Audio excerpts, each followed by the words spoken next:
Think we're live now, maybe. Hoorah.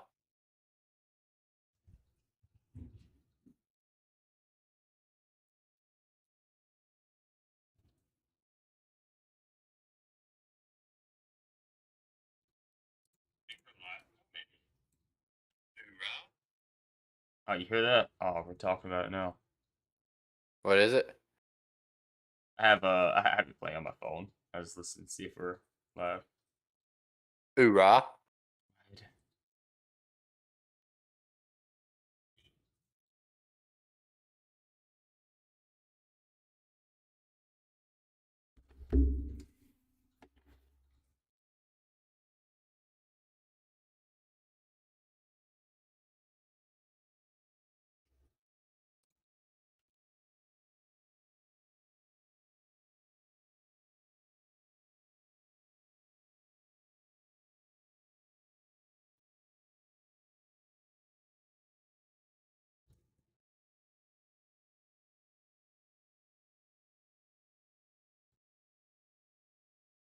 Yeah.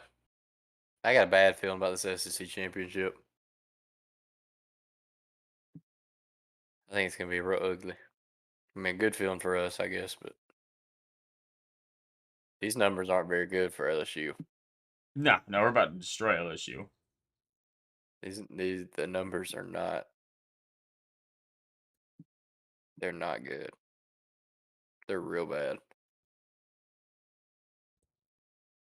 Hey, the total numbers are not horrible.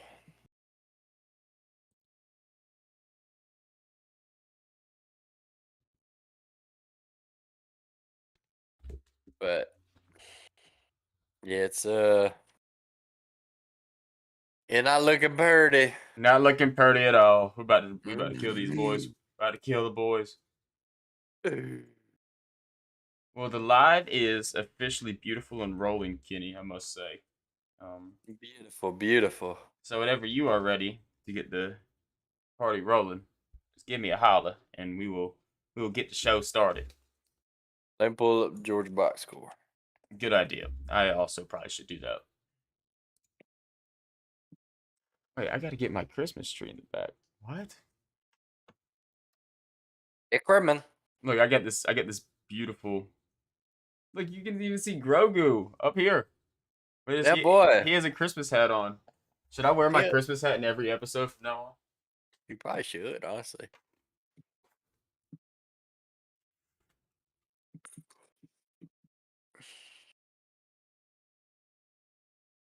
Oh yeah, I love it.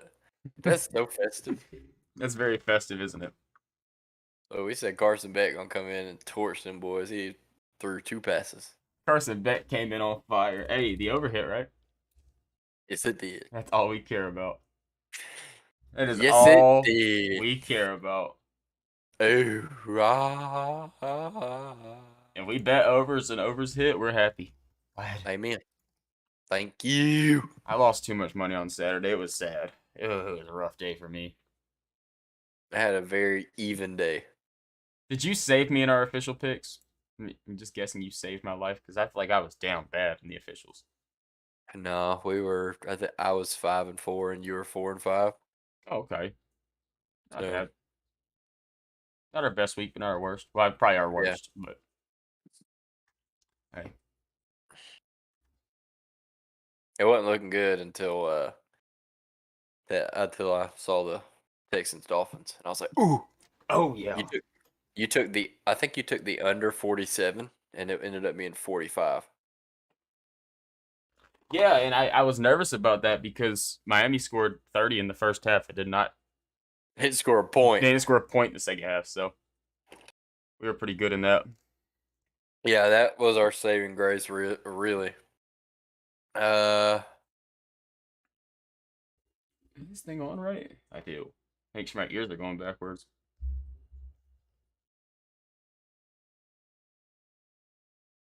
I'm happy to hear that we did decent.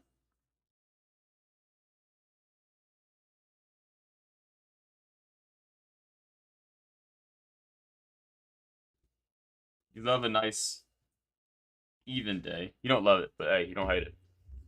It's better than a negative day. Mm-hmm. Ain't that the truth? You always got to find the positive.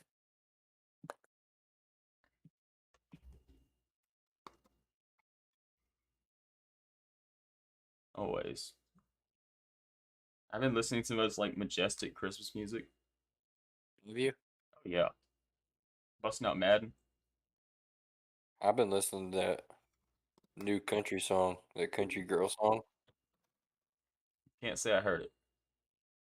The whiskey in your soda, Oh yeah, the yeah, lime yeah, in your yeah, Corona. yeah.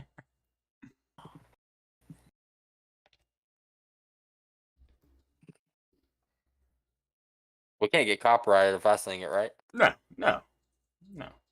I mean, to be honest, Kenny, our videos are not monetized, so we can't get copyrighted anyways. You know, It one ain't, day. it ain't like we making money off of it. So one day, We're making money off our bets. yeah, just make money off bets, pass money around to people in the world. Still yet to have a negative weekend.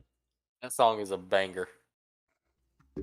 I've been listening to that song, the Michael Jackson song. I wanna rock with you all night. P-State Tailgate concert series. Yeah, you know, I had to hit the Michael Jackson notes. That boy will foul with it, really. Hey, what can I say? I've been practicing. I love little Michael. Me Hey, too. man. I'm about ready whenever you are. You ready for a countdown right now? Let me get back to my page. We got them. We got them. Is that a Manila? Get my notepad. Is that a Manila? We got a Manila folder. Let's play. It's not Manila. It's not Niller. It's not.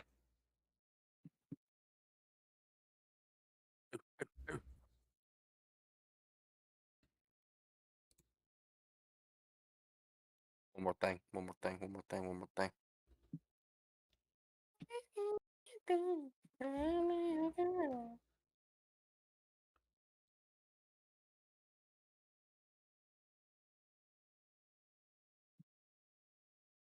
I didn't. I just now saw that Kenny Dillingham got the Arizona State job. See that Brent Key got the tech job? I did see that. I Also, thought they Matt. were. Oh my lord. Also Matt Rule got the Nebraska job. Yeah. Saw that one. Then Luke Fickle to Wisconsin and Hugh Freeze to Auburn.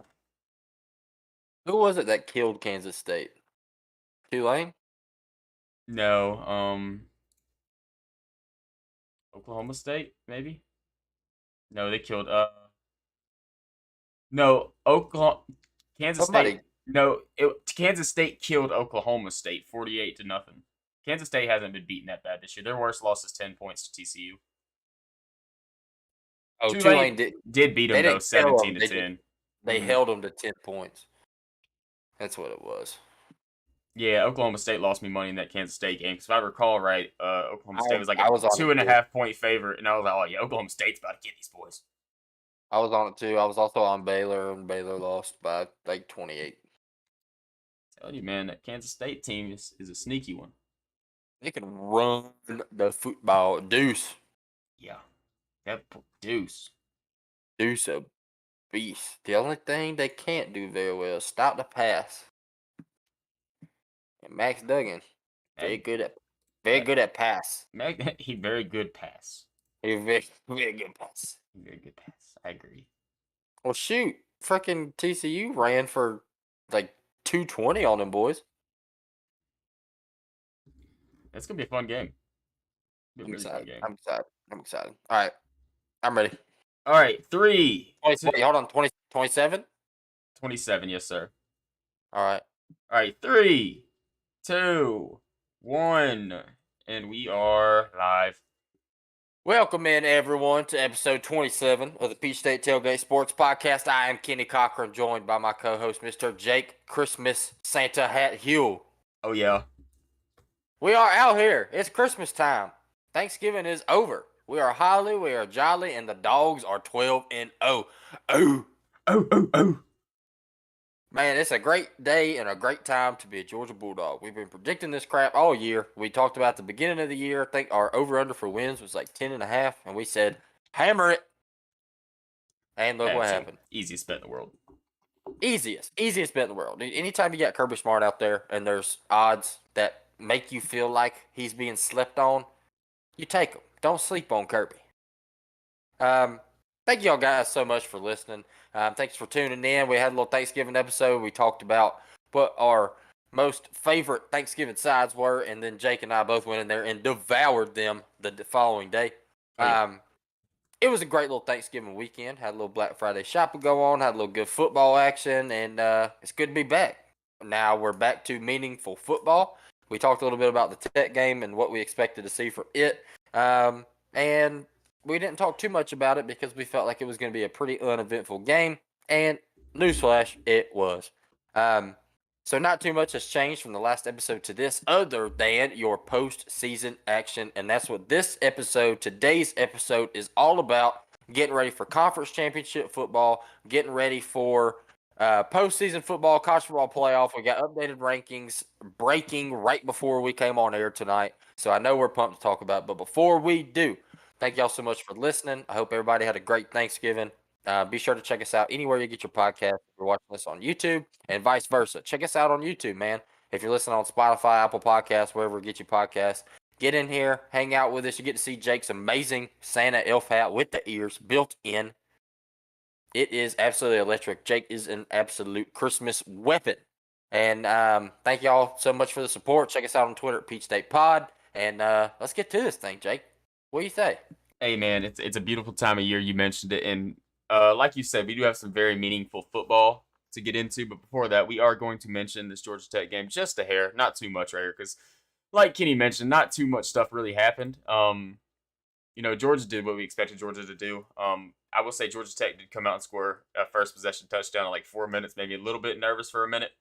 But, the Dogs prevailed. We did exactly what we expected, and we came out on top by a pretty significant margin. One thing I do want to note, too, is I've seen people kind of get down on Georgia a little bit from these past couple outings. They have the Kentucky outing where you only win by 10 points against a Kentucky team that has not looked all that great this year, and then a game where you kind of come out the gates a little bit slow against Georgia Tech, or that's what it seems like. Guys, don't worry. We've been pumping the brakes a little bit.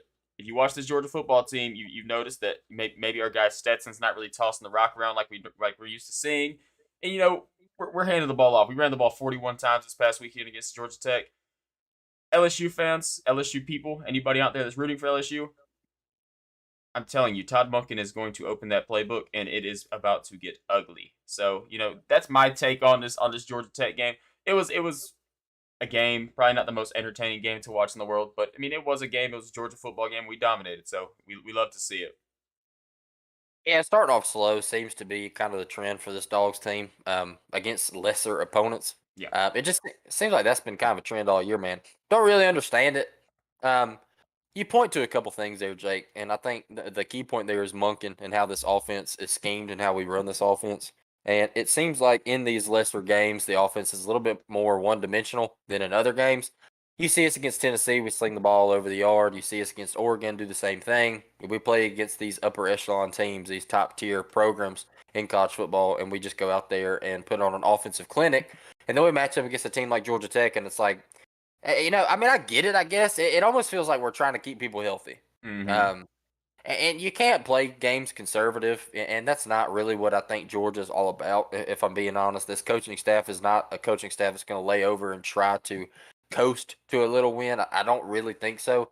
But when you're playing against a team like Georgia Tech, where you could trot the twos and threes out there and beat them by 14 points, it's not really a situation where you feel like you need to unveil everything you got. So I agree with you there. And you're absolutely right. Absolute clinic on the ground. These boys went out there and toted that thing. I will say, man, really, really good to see Kendall Milton back. Yeah, Kendall Milton has looked good in his couple games back from injury. I want to say he busted a 44-yard touchdown run, which was awesome to see, man. Good for him. Branson toting the rock a little bit. Stet, he always runs, of course. Got Brock involved a little bit. Got Ladd involved a little bit. But for the most part, it was Kenny Mack and Dejon Edwards' day. This has kind of been a two-headed monster all year. Dejon Edwards has continued to impress me. I know he was on a lot of people's, prediction list for sleepers on this Georgia offense to start the year. And Jake and I really didn't talk too much about him.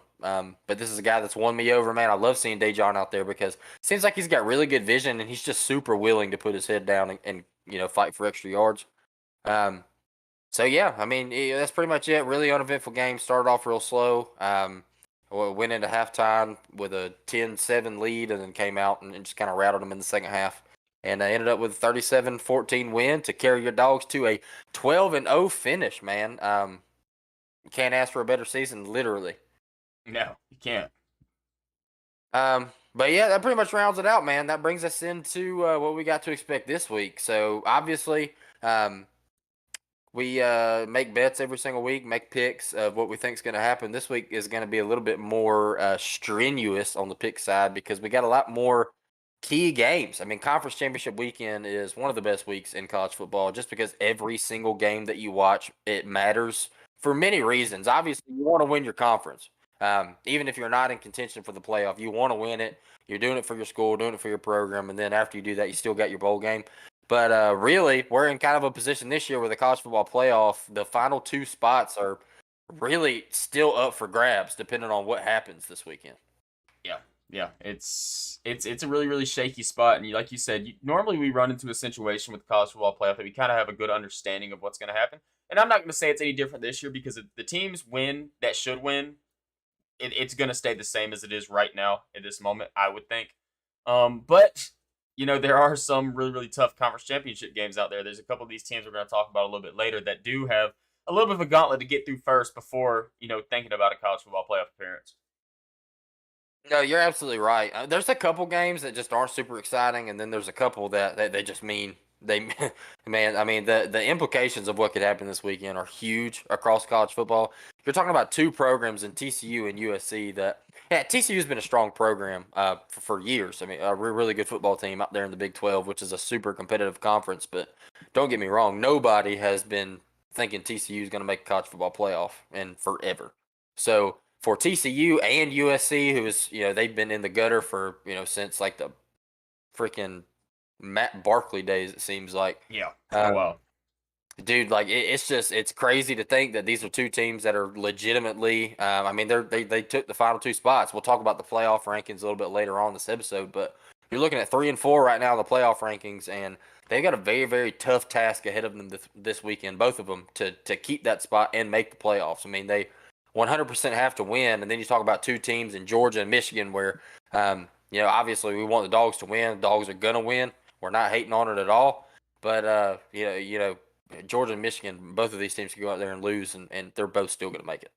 Yeah, and I actually pulled up our preseason college football playoff ranking, and I will say we both had USC making the college football playoff. So a little bold prediction at the moment, but maybe we saw something right there. I will say this: none of us had TCU making it. Neither of us had Michigan making it. So you did have a Big Ten champion making it, but it was Ohio State.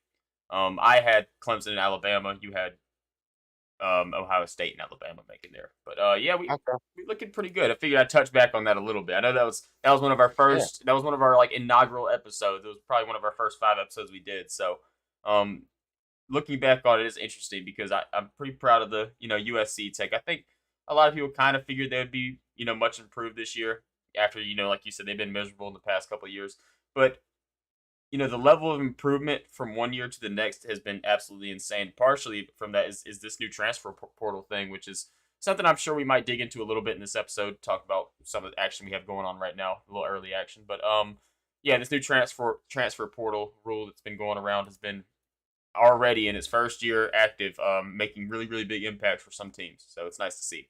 Also, real quick, talk about USC, and you're talking about how they've been miserable since Matt Barkley. Shout out to Clay Holmes, getting Georgia Southern a bowl eligibility his first year at Georgia Southern. So or first year because last year he was there at USC. So shout out Clay Holmes. Yeah, talk about you're talking about difference makers too. I want to mention before we dive into this conference championship weekend. Shout out Georgia Tech too, man. They played a really good game against us. They came out there with a perfect game plan. They were just outmatched talent-wise, and you knew they weren't going to win the game. But to put together the game plan like they did, I thought was a huge testament to this team and what Brent Key's been able to do with this team. And it was just announced earlier today that Brent Key has been given the job for the next Georgia Tech head coach. Um, and I think that's the right move. I really do. I saw a lot of stuff where it seemed like for the past week, Willie Fritz has been the Yep. guy. Like they were for sure going to give him the job, and well deserved. I mean, Willie Fritz, if you don't know, is the head coach at Tulane. He's done an amazing job with that program, turning them into a top 25 team, and they are very very good football team this year. Coming off a win against Cincinnati that we talked about in the last episode. So for sure, Willie Fritz is very deserving of a Power Five job. But if you're Georgia Tech, man, I think you're pumped about Brent Key. Oh yeah, yeah, definitely. He's a guy that came in there, and ever since Paul Johnson left, it's kind of been an open door at Georgia Tech, trying to figure out who that guy's going to be. And Brent Key, he's definitely a stud to get in there, and I think he's a really good football mind, especially for a school like Tech. They can't bring in that top tier talent, year in year out, and just have to kind of make do with coaching, which is Yeah. very similar to what we see with Kentucky in the SEC. Just a team that can remain competitive in their conference. I'm not talking about college football playoff aspirations or anything, but just remain competitive enough, where you can get viewership and get fans to, rally behind you. That's all you really need. Yeah, he's a guy that's just been able to get the team to play up. I mean, he's came in and took over for Jeff Collins earlier this season and really turned the team around. Finished out with a 4-4 record as the head coach on a team where a lot of people didn't expect him to get 4 wins the whole season. So, yeah, man, shout out to him. I think that was definitely the right hire. Yeah. Um, but yeah, I don't have anything else outside the realm of conference championships. You want to hop into it? Yeah. Well, let's go into conference championships. I think that's a great idea. Are we All right. going? Well, there's Okay. Quick question. Are we only doing like top 25 conference championships? Because I don't really I think had six. I had six to talk about.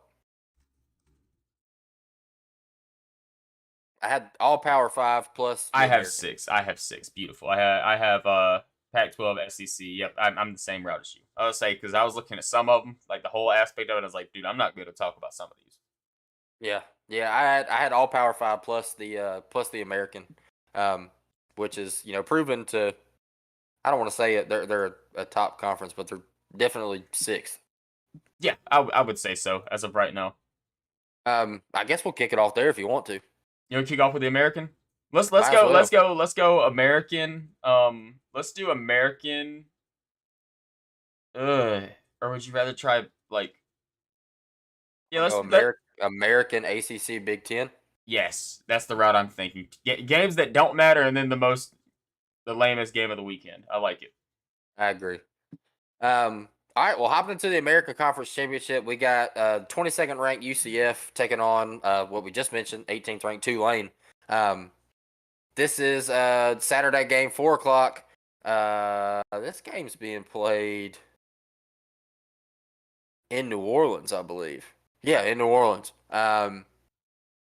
Pretty exciting game, honestly. I mean, the American Conference, it is what it is. Neither one of these teams are playoff contenders. Obviously, they're both, UCF's a 3-loss team, Tulane's a 2-loss team. This game opens up with Tulane as a 3.5-point favorite. You look at how these teams stack up, man, and it's pretty interesting because they attack you in different ways. Your guy, UCF's quarterback, John Reese Plumlee, he is an absolute dog. He started off the year red hot and kind of fell off towards the end. But you look at how these teams stack up, both pretty good defenses, giving up about 21 points per game for UCF and 20 for Tulane, and high-powered offenses. They're both putting up upwards of 35 points per game. They both go about it a little bit differently. Tulane, they can move the ball through the air and on the ground. They're a pretty balanced attack, whereas UCF, boy, they are very, very dependent on that quarterback. Yeah, yeah. UCF is. You were right. Leading rusher, leading passer. Obviously, that they do a lot of stuff on their offense that runs through Reese Plumlee. And I'm happy you mentioned that he's my guy because I'm a very big. I know Kenny, you know this. I'm a big John Reese Plumlee fan, and I've kind of been a fan of his since I want to say he was a Georgia commit, and he decommitted whenever Justin Fields had committed to Georgia, and then he went to Ole Miss where it didn't really work out. Turned into a wide receiver, and now he's found his way down to UCF. Obviously, they have old Gus Malzahn down there, so a good head coach to kind of get his realms back together. And he's put together a really really good season at UCF, so I'm really happy to see that for the guy. Yeah, and it's worth mentioning too that Tulane been putting on an absolute clinic this season. Season of a lifetime for this program. One of their 2 losses this season came on November 12th to 22 ranked UCF, Only in where they conference loss too. lost 38-31. And I want to say that game was an absolute barn burner. Yeah. Tulane ended up kind of putting on an offensive clinic, throwing for over 200 yards and 3 touchdowns, running the ball for over 130 yards on the ground. Came out there and moved the ball pretty effectively, but just could not stop John Reese Plumlee, dude. This dude came out there and ran for 180 yards and 2 touchdowns. Um, Also threw for 130 yards and a touchdown as well. So I'm curious to see how this stacks up because this Tulane defense, we talked about it last week. This is a team that matched up with Kansas State, who is one of the best rushing attacks in college football with Deuce Vaughn back there, and held them to 10 points. So for them to give up 38 against UCF is a pretty interesting situation. So headed into this American Conference, I'm curious to see how UCF will come out there and try to attack this team, see if they do the same thing because I mean, when you have a guy like John Reese Plumlee that is a stud athlete, you can rely on him to do some things. Um, but relying on him to be your sole provider on offense, I think, could become problematic when you play a team twice. Yeah, yeah, it definitely could. There's a lot of different aspects to kind of look in this game. I'm just looking at some rankings. I didn't really want to dive too deep into like overall rankings. That I'd take all day trying to find out where these teams rank. So I'm just looking at their rankings in the American Conference alone. And as of right now, UCF actually has the highest. They produce more yards than anybody in the American Conference in yards per game. They have 486.5 yards per game, which is very, very impressive. And like you mentioned, a lot of that comes on the ground. Like Reese Plumlee's not he can throw the ball, don't get me wrong, but he's not a super dynamic passer. They do a lot of if you ever watch UCF play, they definitely do a lot of like frisky stuff, kind of getting a little trickery with it, getting the quarterback moving around, and they're a very interesting offense. And one thing I will say is the first time you face an offense like that, it can be tricky. But that second time, man, you just mentioned it. You have a game plan for it. You have a way to stop it. And a quarterback running for 180 yards, I, I'm not a big fan at all of quarterbacks consistently running the ball. I don't think it's a great way to produce a lot of offense in higher level football. And to see somebody do that against a team once, I don't see it happening again twice. So if Tulane can find a way to shut down John Reese Plumlee, it's going to be their game to win. If they don't, then we're probably going to see another matchup like we saw last time where it's going to be a barn burner. I either think that UCF wins this in a tight bout or Tulane just runs away with it. That would be my two guesses. Or obviously Tulane could win in a tight bout too. I think it's either going to be a close game or Tulane just runs away. No, I think that's a really good point, and I don't want to dive too much into the pick side of things because I know in the next episode we'll give out our picks. So I don't want to kind of get too far ahead of ourselves. But if I'm giving an advantage in this game, I probably would give it to UCF. Yes. You look at the rankings and how they stack up, and they're able to produce more on offense. The defense is a little bit worse than Tulane's, but in my opinion, it's not a significant difference, a significant enough of a difference to tilt the scale in Tulane's favor. And I do think Tulane's probably a better football team than UCF, but you look at what UCF's been able to do this year, and I don't know, man. I guess we'll dive a little bit more into the picks on the next episode and see where we think we're going to go on the win-loss side of things. But if I'm giving it advantage, I'm probably giving it to UCF in this one. Yeah. Two teams that are relatively similar in points allowed and points per game. UCF has the more higher powered offense, where Tulane has the better defense. Just an overall all around even matchup to me. That's how Yeah. I'm looking at this game. This is definitely one to watch though. If you have the free time to watch this game, and you just want to watch entertaining football, you don't want to you don't really care about having a dog in the fight, just something to turn on the TV and be like, holy cow, that was an awesome play. This might be your prime time game to watch, honestly. Yeah, no, you're absolutely right. And honestly, I think that carries us pretty well into the ACC championship because I think it's going to be a little bit similar story. Yes. Oh man, this ACC championship is gonna be fun too. Yeah, man, this is going to be pretty interesting for a couple reasons. And obviously ACC championship, you got the ninth ranked Clemson Tigers taking on the 23rd ranked North Carolina. Um, Man, you talk about X factors. There's not many more highly skilled or highly, however you want to call it, X factors than Drake May. Um, Dude is a dog. You talk about, you know, potential number one overall pick next year. Drake May is the guy. I know Caleb Williams is out there. In my opinion, Caleb Williams is probably proven himself to be the best quarterback in college football. I'm sure that's something we're going to touch on in a little bit. But dude, Drake May, man, I mean, he's talking about you're talking about a 1 and 2 potential picks next year. There are definitely going to be some NFL scouts drooling over this kid. Yeah, Drake May is a stud. You hit the nail right on the head right there. Drake May is an absolute beast, and we mentioned it, man. A Clemson team that's coming off a pretty stinky loss against South Carolina where they gave up 31 points. I'm really curious to see what this North Carolina offense can do against this Clemson defense because everybody always screams about this Clemson defense, and I will say I'm guilty of it as well. Of always giving Clemson so much credit on defense, and overall this season they have been a solid defense. Don't be wrong, maybe not as dominant as we've seen. They're allowing 21 points per game. That's not really what we're used to around with Clemson, but they have some pretty key matchups against some decent offensive teams that they have produced pretty well on the defensive side of the ball. Now this is also a fun thing because we look at the other side of things. North Carolina does not play one lick of defense at all. And, sometimes Clemson's offense can get a little bit stagnant. We look at a guy like Will Shipley as a guy that is pretty much Will Clemson's offense Shipley right now because he is the offense. He is what they run through. He is their go-to guy. And Talk about DJ. DJ is always an adventure. You really don't never know what you're going to get with DJ. Sometimes you look at the box score and he has 220 with 2 tuds and 70 yards rushing with a rushing touchdown. Or sometimes he might throw 3 interceptions in a game. DJ is an up and down guy. So I'm curious to watch this game too.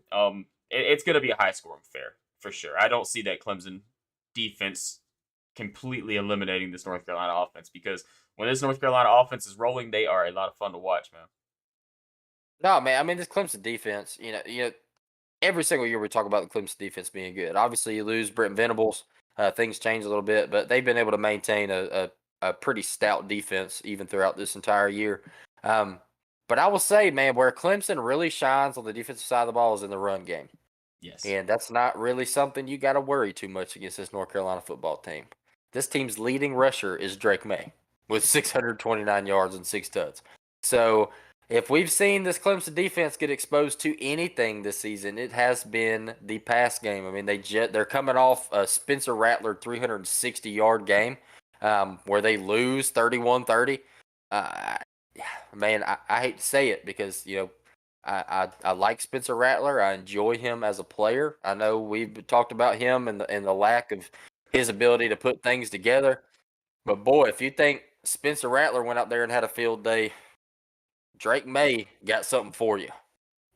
Yeah. Drake May should have the opportunity to go crazy. And I'm gonna take a quick minute for an ad break right here, Kenny. And we don't have no ads on this podcast. We're about to have an ad for ourselves. Guys, if you're listening to this on Apple Podcast or Spotify and you've never tuned into the live, be like our boy Austin right here in the live and join for the first time ever. Welcome, Austin. First time ever in the live. So I figured I had to say that because Austin is a loyal listener of the podcast, good friend of mine and Kenny. So, welcome, Austin. I had to give you a live shout out on the podcast, man. That boy Craig in the chat. We love to see it. He's out here supporting, #1 fan. Nah, man, that's great to see. Yeah, for sure. Check us out on the live side of things, man. Anytime you get to tune in here and see Jake's magnificent Santa hat, it's a blessing. Beautiful, man. Beautiful.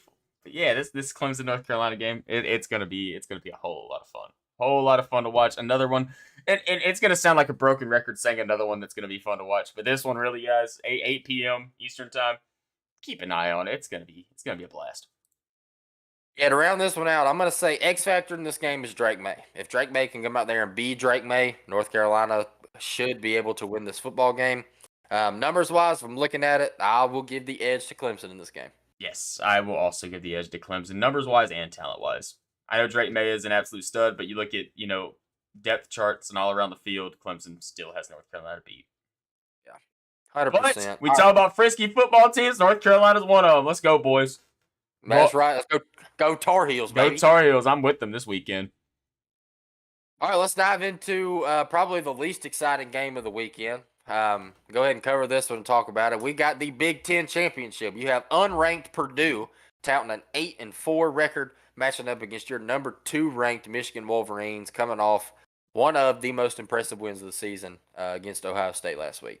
Um, boy, talk about this Michigan team. A lot of people were wrong about them, including me, man. I wasn't sure Michigan was going to be able to come out there and do and have a similar season to what they had last year. I know they had the quarterback battle going on earlier with Cade McNamara and J.J. McCarthy. I know little injuries got in the way, but J.J. ultimately won the job. Came out there and had a really good year. Didn't put up the most flashy numbers, but came out there and got the job done for this Michigan team. And they come out there and rout Ohio State last week in a game that not a lot of people expected to be that way. So they're riding high right now, 12-0. They're a lock for the playoff. They could lose this game and still make it, no doubt. But in a game against an unranked Purdue team where they open up as 16.5-point favorites, man, the advantage is Michigan. I expect Michigan to blow the doors off of Purdue in this football game.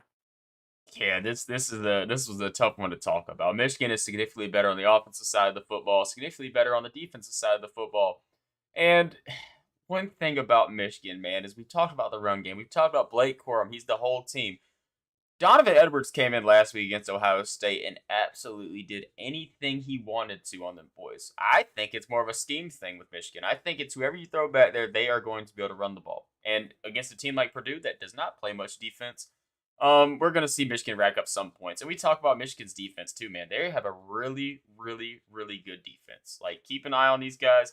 This game should be a routing. Advantage, obviously, is Michigan. Yeah, I mean, you talk about Michigan. One thing in this game that it's not necessarily an X factor, but you talk about Aiden O'Connell, the Purdue quarterback. He can sling the ball around. Put up just under 3,200 yards, 22 tuds, and 11 interceptions on the season. But in a matchup against a Michigan defense that allows 177 passing yards a game, you talk about taking away a team's strength. They're going to be able to take away the passing game of Purdue, in my opinion, with no struggle whatsoever. Um, this game is not going to be very exciting. You get a Saturday night, 8 o'clock matchup in this game. Obviously, people are going to be watching it because it's a Big Ten championship, but this is a very, very one-sided affair, in my opinion, and I don't expect it to go any other way. I'm with you on that, Kenny. We can agree on that one for sure. Um, but yeah, man, I don't know what the injury status of Blake Corum is. He came in, I think he had only 2 carries, but you mentioned it with Donovan Edwards coming in there. Michigan could just move the football, and I just don't see this Purdue team being a team where you have to scheme up a way to get the offense involved. It's just you're a better football team. Line up and play the game. Hey, this is the most boring, top tier, conference championship game that we have this weekend for sure. And we mentioned the other two beforehand because the other two have no playoff. They affect the playoff zero. No matter who wins or loses, nothing's gonna happen between those two. But if we could have mentioned this one first, we would have. Like, this game is gonna be a probably not. I mentioned a lot of entertaining games. You can probably turn this one on the first quarter and then turn it off and go take a nap. Yeah, absolutely. Go get your early night sleep. Get ready for the next day. This is definitely the game to do that. Same time kick is Clemson. Yeah, maybe hit a little guide last every commercial break at the Clemson game, then hit it right back to the Clemson game. Yeah, you check in on the Michigan Purdue score to see Michigan go up by another 7, and then turn it back on to Clemson and see Drake May throw another touchdown pass. Love to see it. Love it. Love it. Let's go. All right, what do you say next? You want to save the dogs for last? Let's say dogs for last. These two matchups right here are both very similar matchups. So I'll let you pick one. Which one would you like to discuss first, Kenny? Let's go Big 12. I respect it. I like the Big 12 one. Um, Yeah, we'll go Big 12, man. We talked about playoff implications and what this weekend means for two teams in particular in the college football playoff, and that's number 3 and number 4. TCU, number 3 right now in the college football playoff rankings. They are undefeated, so congrats to TCU, man. Hell of a season, 12-0 record. You come out there and do what you did this season, man. You impressed everybody, including myself, so shout out them. But Kansas State is no cakewalk. No. This Kansas State team is a very, very good football team. They can move the ball on offense. They can sling the ball a little bit with Adrian Martinez. He's not the most dynamic passer in the world, but he can get the job done. But where this team really comes into play is on the ground. Deuce Vaughn is one of the best running backs in college football. 1,300-yard season, 7 touchdowns. This team runs the ball for 210 yards per game on average, and they play very, very good defense. Yeah, I'm looking at some stuff right now, just looking at some defensive rankings and things. Um, right now, Kansas State has the second most rushing yards in the Big 12 per game. They rush for 210 yards per game. And we look at it, and that's not really a super big strength of TCU. TCU is not a very good team when it comes to stopping the run. Now, I will say Kansas State's not is also not the best team to stop the run. TCU also has a guy back there that can tote the football. Um, but we look at it on the other spectrum with quarterback play, and we look at Adrian Martinez, and we look at Max Duggan. This right here is where I really see the advantage being in TCU's favor. Max Duggan is light years better than Adrian Martinez, even though Adrian Martinez can get a little bit of frisky on the ground sometimes. Duggan is a guy, man. Like Duggan is probably a top 10 quarterback, top 15 quarterback in college football. And I'm happy to see he's finally getting his recognition with TCU playing really really good this year because he has been their their stone, their rock all year long. So good for him, man. Good for TCU. The numbers are similar. Kansas State plays a better defense. Offense is worse. TCU plays a better offense, and defense is worse. So it's kind of one of those mismatches right here. Um, but I will give TCU the upper hand. I would say advantage TCU just because of the quarterback play. I see a quarterback like Adrian Martinez going into a big game like this. I just don't really see too much happening with that. Yeah, I mean, you talk about the rankings. I've actually got them right here in front of me. In all of college football, on the offensive side of the ball, TCU ranks 16th in the nation in total offense, where Kansas State ranks 40th in total offense. On the defensive side of the ball, TCU ranks 74th in total defense, where Kansas State ranks 45. You total those numbers up, man. It's pretty dead even. They're separated by 5 points in total on both sides of the ball combined. So these teams match up very, very well against each other. But I agree with you. I give the advantage TCU because of one reason and one reason only, and that's Max Duggan. Yes. Um, this dude's come out here and proven to be one of the best quarterbacks in college football this season against the Kansas State defense that is a good defense, but is a little bit more susceptible through the air um, than some other teams that this TCU team has played. They also give up some rushing yards. You mentioned giving up 144 rushing yards a game against the TCU offense that can move the ball on the ground if needed. I just think this TCU offensive tag is going to be a little bit too much for Kansas State to handle. So I give advantage TCU in this one. Open up as a 2.5 point favorite in this one. Really, really exciting game. If you're TCU, you got to think, man, you win, you're in, you lose. I don't know. This is where one of the toughest decisions for that playoff committee comes, man, because you got, and I know we're not talking about the playoff rankings yet, but you got two teams down there at 5 and 6 that could really slide in this thing. And I just, I don't know. It almost feels dependent on the next game we're going to talk about. Yes, it does. I agree. And a quick check in. Let's do a little chat check in. Shout out Austin out here in the chat. Says Michigan and Georgia rematch in the Natty will be a physical grudge match.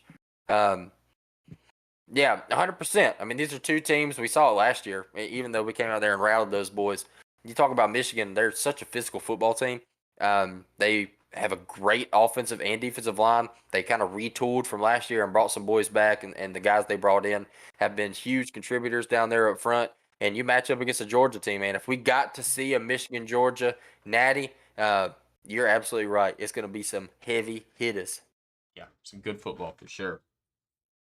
Um, well, you want to hop into this Pac-12? Let's get into the Pac-12, man. This is probably the most game I am excited for. I think this game might be the closest matchup we see. Yeah, we get a tasty little treat in this one too, because it's a Friday night kickoff. Friday night kickoff, getting you ready for all the big games on Saturday. Love to see it. It's gonna be awesome. Yeah, man. Friday night, 8 o'clock. We got number 11 Utah taking on number 4 USC in Vegas. Super, super exciting game. Interesting thing to point out in this one is that these two teams have seen each other before, much like TCU and Kansas State. The difference in this one being that Utah came out on top. You talk about barn burners. Boy, this game was the definition of a barn burner. I'll go ahead and say it. Caleb Williams, best quarterback in college football. Go ahead, give him the Heisman. I don't think it's close at this point. This man, what he's been able to do is incredible. Um, Came out there against Utah in the previous game, 25 for 42, 381, and 5 tuds. Um, Absolutely absurd. And then you look on Utah's side of the ball, Cam Rising. Cam Rising's a really, really good quarterback. He's a nitty gritty type guy, kind of a dog that we've talked about, put his life on the line to go out there and get the win. 30 for 44, 415, and 2 tuds in the game. I think it's pretty interesting to mention how this last game ended up in a 43-42 win against Utah, or against USC for Utah. Um, Man, you talk about rematches. I think one of the biggest key points that anybody will tell you, football coach, football player, football fan, doesn't matter who you are, is it is tough to beat a good team twice. Yes. And that's kind of what we're seeing in this one. I'm a little bit surprised to see it. But you see, USC is opening up as a 3-point favorite in this game. ESPN has Utah with a 61.2% chance to win this football game. I see that. I see that as well.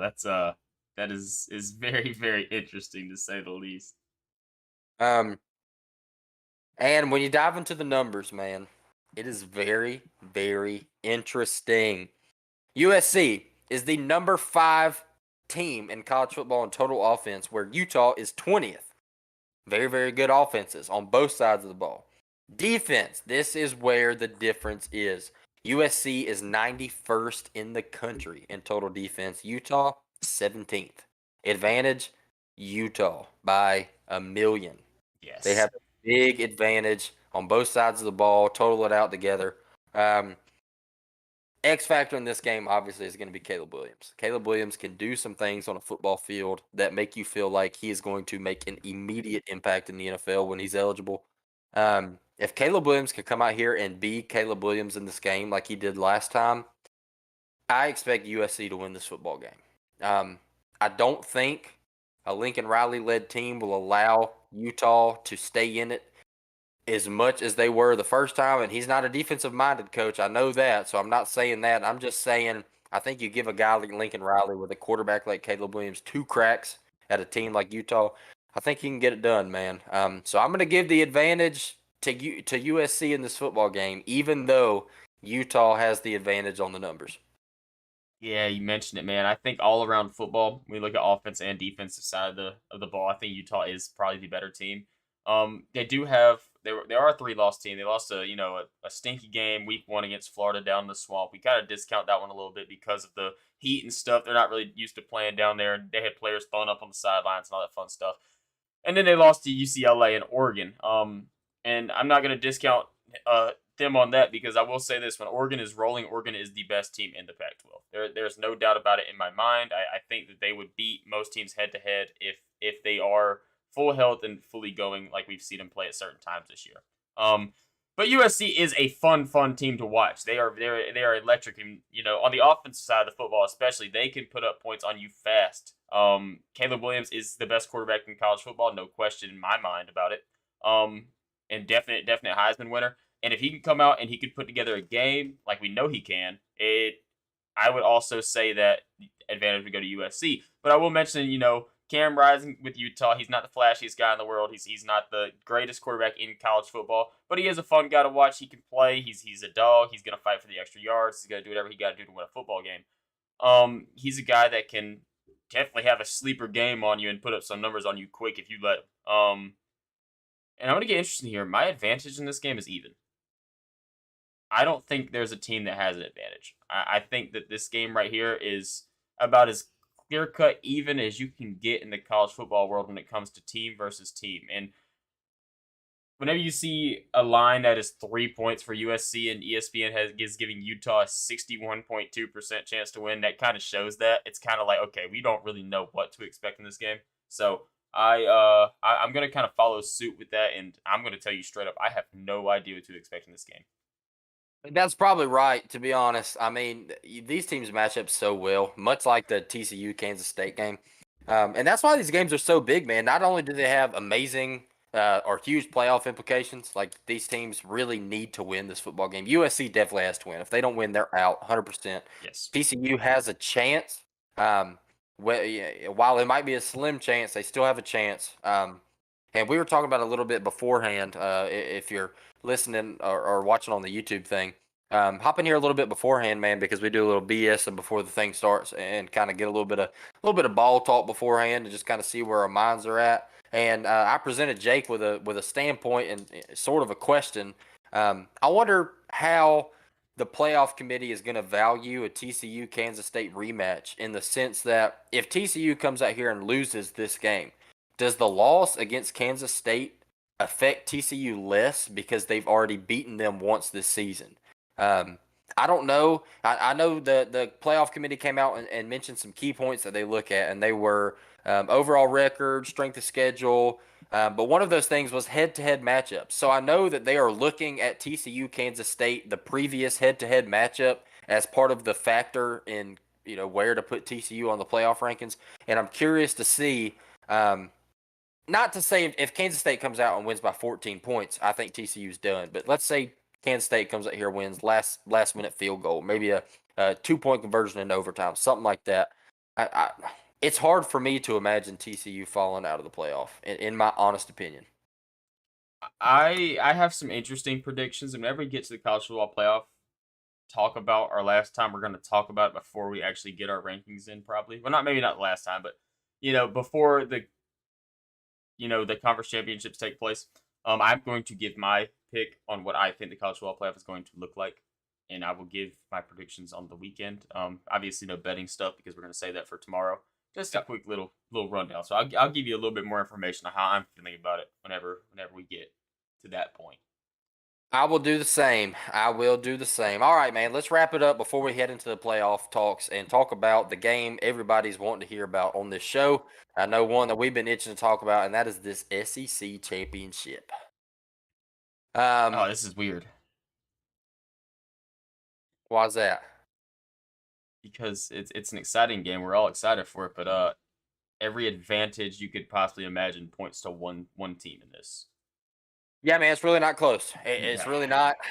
You look at the numbers, and it is very, very heavily one-sided. You talk about Georgia, the number 8 offense in the country in total offense, whereas LSU is 34th. 34 is not bad. That's actually really, really good, all things considered. But you match up against a Georgia defense, number 4 in the nation in total defense, as opposed to LSU's number 36 in total defense. My key point for this game, I will say, obviously, Georgia's a better football team. We all know that. We're homers, obviously, but that does not matter. The key advantage in this game, man, is going to be Georgia's rushing attack, in my honest opinion. Um, LSU's passing defense has been good. Yes.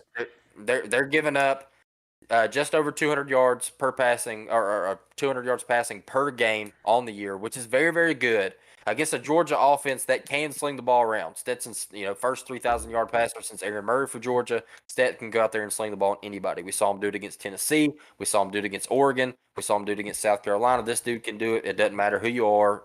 Any given day, Stetson Bennett can come out there and torch you.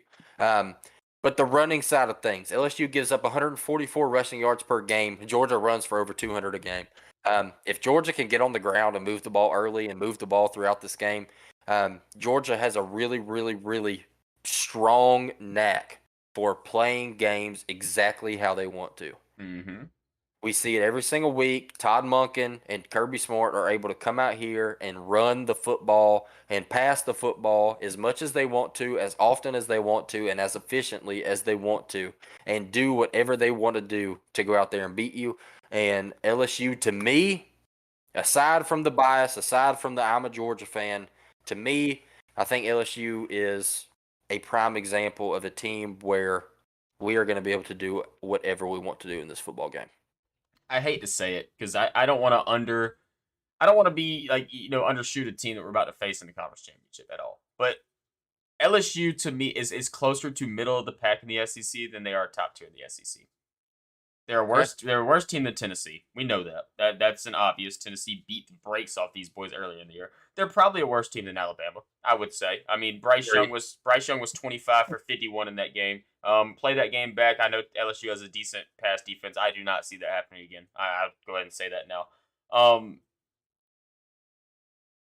Now, actually, maybe they are close to the top because that's probably the only 3 teams I'd probably put above them is Georgia, Tennessee and Alabama. But I think that difference is significant, man. I do think that the difference that we see there is a lot bigger than what we'd expect. And this is a team, man, that is coming off a 15-point loss to Texas A&M. Like this is the first really big time that they've played a good defense because Texas A&M has definitely been underwhelming this year, but their defense is still, rated near the top in college football. Um, and they played an absolute stinker. And I know Jaden Daniels got hurt, but he did not do anything to make that game better. Like, I mean, maybe he did. He did have a lot of running yards. He did rush for 80 something yards and a touchdown. But passing the ball, man, they pretty much shut the door. He was efficient, but he was not making plays. And against a defense like Georgia, you have to have the ability to make plays because you can be as efficient you want to. You can go 8 for 9 on a drive, but you're going to have 28 yards and you're going to go 4 and out. Like that, that's just what's going to happen. It's a No, shaky thing for sure. I think that his biggest ability that he could ask for is to run the ball. And you can ask me right now, when was the last time Kirby Smart's defense allowed a quarterback to run all over them? And I will tell you, I do not remember. I don't recall that happening because good defenses don't allow quarterbacks to run the ball over 'em. I've always that's kind of been a belief of mine, and it kind of stands true. I don't think that they're going to let him just ramble all over the place.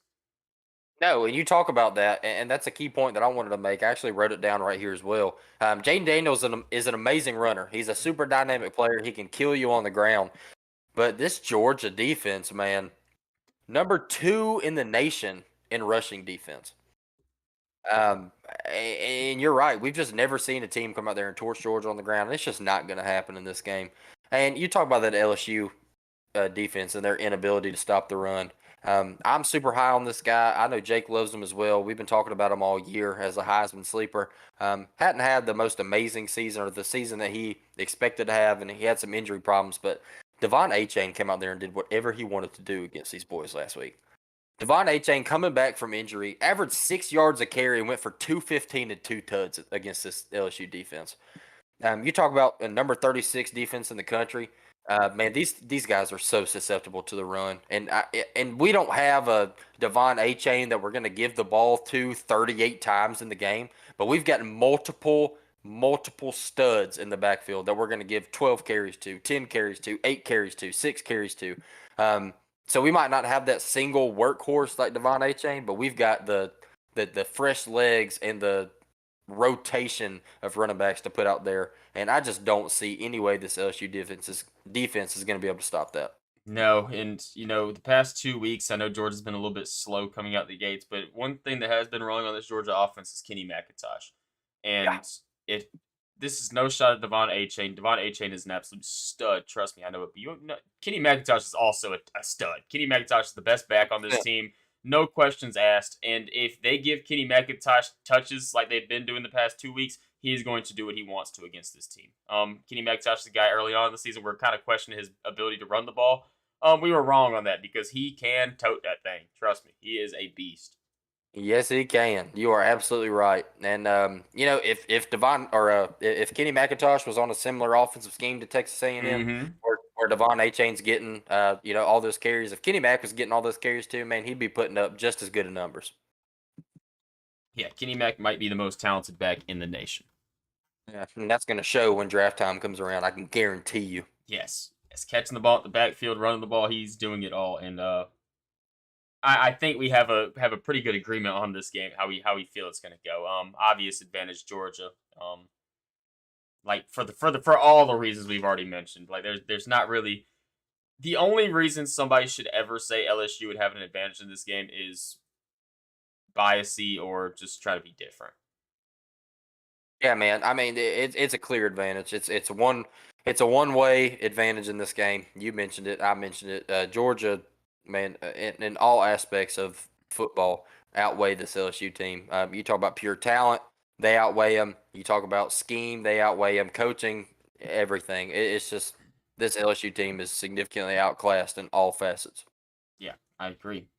and that's why Georgia's opened up as a 17.5 point favorite in this game. Yeah. Yeah. That's a fun one right there. All right, well, we'll get into the picks on the next one. Talk about our predictions of what we think is going to happen in these games. But without further ado, Jake, let's hop into this playoff. All right, the playoff. As it stands right now, what we have Georgia, Michigan, TCU, USC, Ohio State, and Alabama. Is there real contenders to possibly make a push for a playoff spot? Yep. Let me ask you this, Jake. If you were ranking your top four, would it look any different than what it is? Not one bit. I think they hit it, pretty spot on.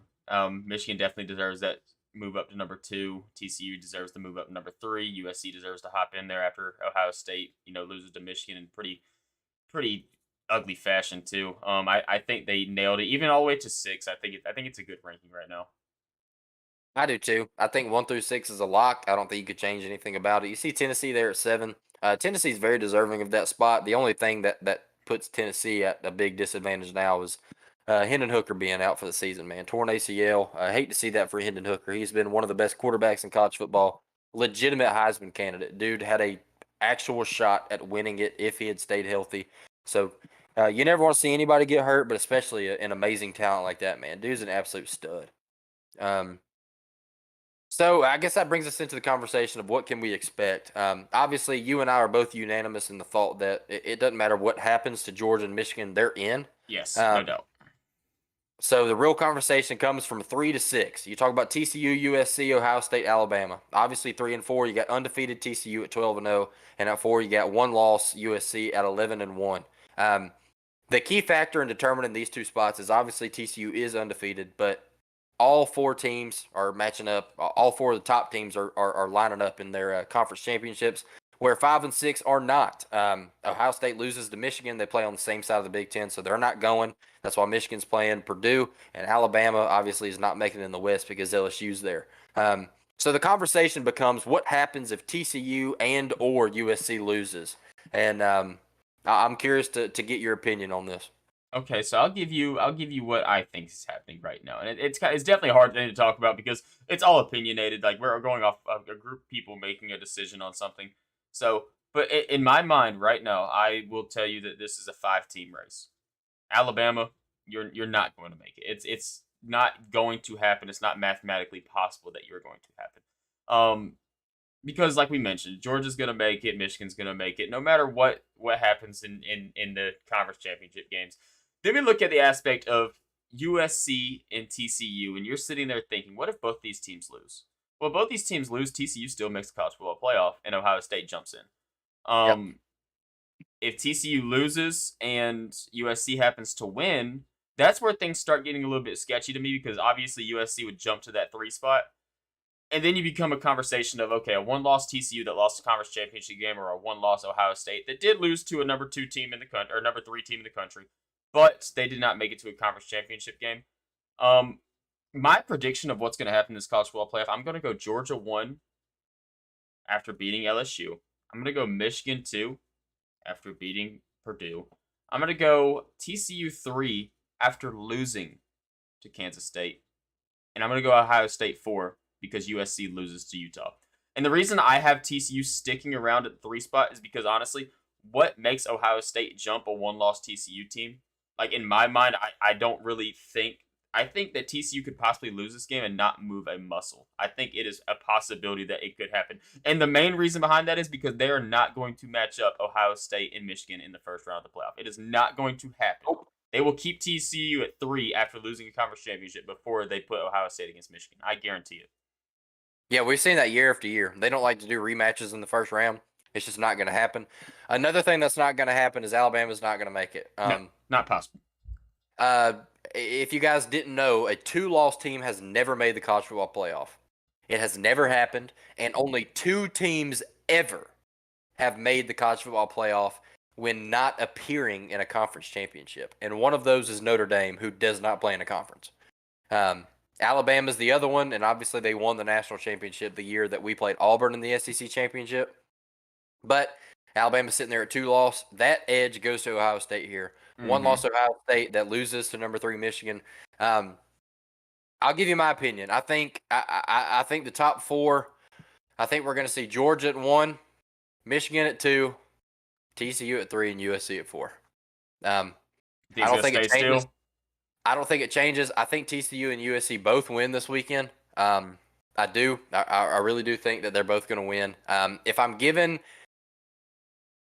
my biggest possibility for a loss, man, it's tough because we talk about the rankings and how teams stack up.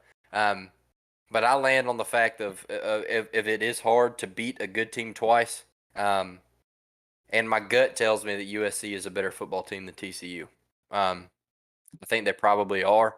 And I give a lot of weight to Caleb Williams. I think in college football specifically, a good quarterback can win you games that you shouldn't win. And you talk about the best quarterback in college football, the surefire Heisman winner in Caleb Williams. This dude just, I mean, he hasn't played a bad game all year. He's thrown 3 interceptions this entire season. We just haven't seen him be a letdown. I mean, he's been playing college football for 2 years, and I haven't seen him disappoint in one time. So it's just hard for me to imagine him doing that against a Utah team I know that does have a very good defense. So, with that being said, man, I think it stays put here. I think TCU probably has a better chance at losing than USC. Um, and like I mentioned, I know the rankings are there for the USC Utah matchup, but I just feel in my gut that USC pulls this one out. And I think TCU wins too. I really do. I think they're going to get up for this game, especially with the big question mark around them being, obviously, in my opinion and Jake's opinion, even if they lose, they're in. But they don't know that, and no one knows that. They could very easily bump them out and put Ohio State in there. Mm-hmm. So I think both TCU and USC know that they need to win this game, and I just expect them both to do it. So I'm going to keep it right here with 1, 2, 3, and 4. You could make the argument that depending on how these games go, that there could be a jump at 3 and 4. Let's say TCU beats Kansas State by 2 or 3 points, and USC beats Utah by a couple scores. Mm-hmm. Um, I don't think it would be the most surprising thing in the world to see one loss USC jump TCU to 3. And with Georgia fans should probably hope that. I would think I would rather face a TCU team than a USC team right now. Yeah, that's just the quarterback thing, man. Mm-hmm. Georgia's defense. You give me anybody against Georgia, and I'm fine. I don't feel threatened by anybody in college football. Honestly, I feel like we are significantly the best team in college football. But if you're just giving me an open book and saying pick a team in the top 4 that you would rather play in the college football playoff, 10 times out of 10, I'm taking TCU. Yeah, I would honestly, I would take TCU and USC over Ohio State. Yeah. Oh, yeah, me too. So Ohio State jumping in at that 4 spot is the last thing I want to see happen. But I do think it's a possibility, and that kind of leads me into one little question I have for you, Kenny. If USC does win this weekend and TCU does happen to lose, um, that is where we get to an aspect of whenever the actual ranking show comes on. You're going to be kind of biting your nails a little bit at that 4 spot because what happens? Do you think that losing to Kansas State in the conference championship, a number 10 ranked Kansas State too, like don't get me wrong, this is not some unranked team they're playing. This is a team that is a highly ranked team. Do you think that's enough to drop them to 5 and push Ohio State into the playoff, or do you think they'll just drop them 1 spot without because Ohio State can't make up ground right now. They are stuck where they are. Whatever they've put on the field is what they have. Like the tape is there. Do you think that it would be enough to drop them to 5 and put Ohio State in? Do you think they could still slip into that 4 spot? I think it's dependent on 7 points. I I agree. think if TCU loses by more than a touchdown, it's over. I think they're done. I think Ohio State gets in there. If TCU wins, obviously they're in. If they lose to Kansas State by less than 7 points, by less than a touchdown, I think it's going to be very, very hard to imagine TCU falling out of the top 4. I agree, and this is also an interesting thing to me because you don't know how they're going to match up against any of these teams that we're going to face off against. You know, Ohio State will do against Michigan. Like we've already kind of seen that. It's already been shown on screen what will happen in a game like that. And that's not something you see very often. Is a team that's got blown out by a team during the regular season, and both of them still make the college football playoff. I don't know if that's ever happened. The only thing I can really think of is whenever Bama and Georgia made it in 2017, but we didn't play them that year because they didn't make the championship game. So I can't really think of an aspect of a team playing twice other than last year whenever we played them in a conference championship and then beat them in the national championship. That's the only aspect I can think of. But Yeah, things were a little bit different then, though, because we were ranked we were ranked number one in the nation, so they kind of had no option but to leave us in there. no, you're right. I can't remember a time where that's happened either. Um, but I do think it's dependent on the loss. I don't think TCU is just not highly regarded enough to hold on to a spot in a blowout loss. And Mm-hmm. losing by 7 points is not a blowout, but um, in a situation where you have a one-loss Ohio State looking in from five, and we know we say it every year. There's is there SEC bias is always the question. I'm going to tell you no. I don't think there's SEC bias. I No. don't think bias is the right term here because the SEC is by far and away the best conference in college football. Mm-hmm. Um, and you can make an argument that and I wouldn't even call you crazy, man. You could make an argument that Alabama is a top four team in college football. I don't think it's a crazy argument to make. And if I'm giving you my true honest opinion, I'd feel pretty good about Alabama's chances of beating Michigan, TCU, USC, and Ohio State. Yeah, I Um, agree. I really do, and you can call it SEC bias if you want to, but I'm just calling it good football. Um, I think that Alabama team is very good, and I think they've just kind of been a byproduct of bad decision making and not necessarily bad coaching, but just bad production from the team. We've seen uncharacteristic things from them all season, and penalties and just being undisciplined and stuff that we're not used to seeing from Alabama. I mean, if they don't give up 150 penalty yards to Tennessee, we're not even having this conversation right now. No, I agree, and I'm actually right there with you. My top three teams in the country would be, and you could give me any team in the country right now. Would be Georgia, a healthy Tennessee, and then Alabama. Like that I think that is like that could be a legitimate top like three in the country. Like I think whenever you play team versus team, anybody on the field, that would be the three I would take.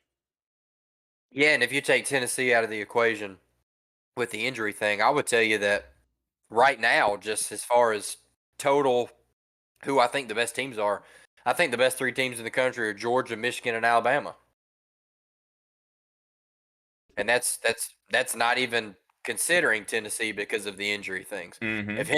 If Hendon Hooker doesn't go down with injury, then I'm right there with you. But just looking at it for what it's worth right now, I still think Alabama's up there, and obviously, I think they have a 0% chance of making it. I don't think it's possible. I think Ohio State gets in there before anybody, and I think TCU sticks around. Mm-hmm. Barring a blowout loss, but I don't know, man. It's going to be interesting, and it really is dependent because we talk about it every year. It seems like there's always some kind of an idea of what the playoffs going to look like, and then at the very last minute, everything changes. But uh, it might be a recency bias. Call it what you want to, but I feel like we have a really, really good idea of what the Final Four is going to look like in college football, and we're going to know for sure after this weekend because if USC wins Friday before any of these other games take place, they're in 100%, and then it's all up to TCU. TCU.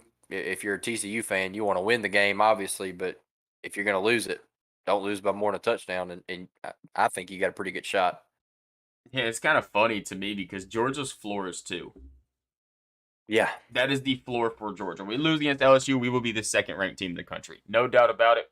Um, and you look at some other teams like Michigan. Like Michigan could possibly lose this game and not move a muscle. Like they not could at all. possibly lose to Purdue and not move out of the second ranked spot. And honestly, I would agree with it. Like if they played a stinker against Purdue, they had one slip up and happened to lose a game, and they stayed at two. Like I wouldn't have no problem with it. Keep them there. Like they showed it in the regular season. Every team has a slip up at some point. Like this is a definitely a very top heavy college football playoff, and I agree with you. I think it's down to Ohio State and USC. I think those are the last spot that's open, and it's in you like it's the ball's in USC's court. Like they can do what they want to do, and their faith is all with them. They don't have to rely on nobody else. If they win, they make it. If they lose, they ain't gonna make it. That's how it's gonna go.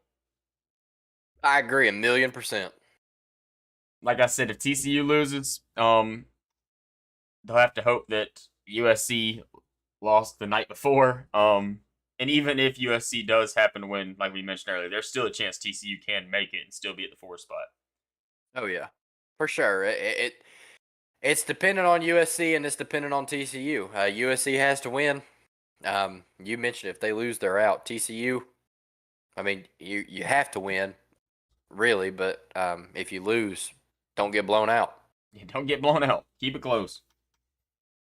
Yeah. Oh, we can talk about this all day, Kenny, but we are at an hour 05. Okay, it's kind of short actually. Um, I, All right. I'm done on college football playoff stuff. Is there anything else you want to touch on? That's it for me, man. Holding off on picks till the next episode. I know that's the moneymaker. That's what everybody wants to talk about. It's tough, man. It's so tough not to give at least some type of like input on the spreads I'm looking at. No. We'll say go ahead a little way too early preview. Um, I'm not in love with any of them. I'm not in love with any spread in this. Oh, it's gonna be a fun one tomorrow. This weekend it might be very very fun for us. This weekend It is. could be interesting for our betting world because I'm gonna try to keep it mainstream. Don't get me wrong. Like you're not gonna see me give a pick out tomorrow. I might the over unders. I might get a little bit frisky with and might throw a little a little MAC championship over under in there. But the spreads, I'm gonna try to keep it fun. Like I'm not gonna go with Toledo minus 2.5 against Ohio. Like that's kind of lame. So Yeah, I mean, no, you're right. None of these lines look amazing. uh, It's tough, man. It's very very tough. The most appealing line I see, if you're looking at an early line, I think if it stays above the 50 mark, I'll be looking at a Georgia LSU under I agree. I 50 and a agree. half right now. I expect it to move. I do. I think it'll probably get down to 48 and a half, something like that, where it becomes a little bit less appealing. But early look ahead, if you can get it at 50 and a half, I do like the under in this game. I really, really do. So I do too. that's my little preview. That's all I'll give. That's all I'll All give. we can give. All we can give. I like it a lot though. We'll have some fun tomorrow. It's gonna be a blast. Yeah, and if you're listening, we don't talk about it hardly at all because Jake and I are super ignorant when it comes to this sport. But shout out to the U.S. men's national team going out there clutching up against Iran to move on to the elimination round. We got a matchup against the Netherlands coming up. I don't know. Is lacrosse going on or something? What are we talking about? Hey, this is lacrosse. I love you, USA, but I'm not watching soccer. I'm sorry to tell you. No, this is a Saturday. Oh, hey, look! It might be something worth tuning in. It's Saturday it's morning. before, yeah. It's a little pregame stuff, a little pregame action. I'll be working, so I mean, I'm not gonna watch it, but hey, Saturday morning, 10 a.m. Tune in, support your country. I might tune in a little bit. Might put a little AirPod in while I'm rambling around my workspace a little bit and get a little audio rolling through it, or I could just turn on College Game Day. I think actually I think I might know what I'm gonna do. Sorry, men's team. Yeah, no clue about anything about soccer. Can't tell you one player on the team, but hey, USA money line plus 205. Lock it in. Where's the LA Galaxy guy? Where's David Beckham, man? He play with Team USA. Hey, dude, Beckham. Is he American? I think he's too busy taking underwear pictures. Oh, you're probably right. I'm about to look it up. Is he American or Australian? David, Oh, he's dog. English. He's from United Kingdom. Okay, well I Yeah. thought he was American. What are you doing over here in the MLS, bro? Go on somewhere. Shout out David Beckham. Shout out David Beckham. Best thing on the podcast right here. Go Yep. Team USA. Go Dogs. Go Hawks. Go Braves. Go Canes. Go Falcons. Ah, damn. Never mind. Falcons suck. Yeah, I'm back on the misery train. We did not mention the Falcons, and I don't plan on mentioning them. So Yeah, I mean, if you're gonna take one thing from this episode, take this. Big soccer show. big soccer show, big Falcon show. Yeah. Um, what a roller coaster it's been. We got the dogs. Got the dogs, baby. It's look, we can't down ourselves. Like we can't down ourselves. I just got a little sad. Just put my head down a little bit. Like man, the Falcons do suck. But nah, we back. Man, we got the dogs. Man, we gonna win championship in something, boys. We got this. We got the dogs. All right, Kitty. I think that wraps it up for me. I'm gonna go ahead and say thank you. I'll let you give your closing remarks. Thank you guys so much for everything, all the support and stuff in the podcast. Austin, I see you in the chat, man. Thank you so much for hopping in the live and checking us out. If you want to be like Austin and check us out in the live, check us out on YouTube, Peach State Tailgate. And if you're watching live right now, Austin or anybody else out there, check us out on Spotify, Apple Podcast. You missed a couple things, you go back and listen to it. If you want to remember some of the stuff we said, go back and check us out, man. We do this, once to twice a week and just ramble on about sports. And we'll be back at it tomorrow with some official picks for this coming up weekend. Appreciate it, guys, and I'll pass the torch to Kenny now and let him finish it off. No, you covered it very well. Thank y'all so much for listening, and go Dogs. Oh, oh.